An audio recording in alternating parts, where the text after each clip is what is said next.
Je voudrais d'abord préciser que nous sommes dans un état de droit et qui dit état de droit dit des règles qui doivent être respectées aussi bien par l'État que par les citoyens. Vous avez entendu tous, il y a quelques jours, le leader du PASTEF, à partir de Ziguinchor, déclarer qu'il va faire une caravane au cours de laquelle des rassemblements seraient organisés. Nous avons vu que dans le cadre de la première étape, il y a eu mort d'homme. La responsabilité de l'État étant engagée dans tout ce qui est garantie de l'ordre public, nous ne pouvons pas laisser des personnes qui, pour quelque raison que ce soit, ou pour l'expression de quelque opinion que ce soit, faire des rassemblements sans pour autant que les règles minimales d'encadrement soient respectées. Et pour ce faire, il fallait d'abord faire une déclaration, premièrement.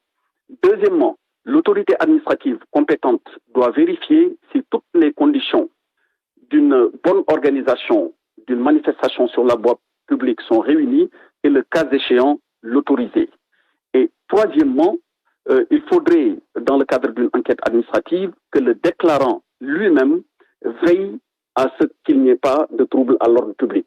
Toutes ces conditions que je viens de décrire ne sont pas réunies pour des processions de la nature dont a voulu qu'ont voulu organiser donc le leader du PASTEF et ses partisans.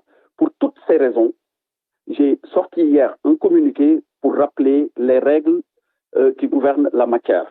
Malheureusement, on a vu que donc militants du PASTEF ou bien leurs leaders persistaient dans cette voie.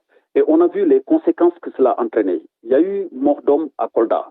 Est-ce que l'État va rester les bras croisés pour constater des morts ou bien des blessés, des pillages ou des dégradations de biens appartenant à l'État ou bien appartenant à des privés? Mais la réponse ne peut être que négative.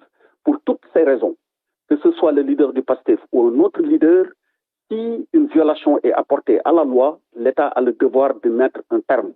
C'est dans ces conditions précisément que décision a été prise que s'il y a une intention de faire une procession, que nous y mettions un terme dans les formes appropriées. Et on a pu, de ce fait, encadrer le leader du PASTEF jusqu'à son domicile où il a été déposé. Voilà ce que je peux donner comme éclairage sur le sujet. Alors,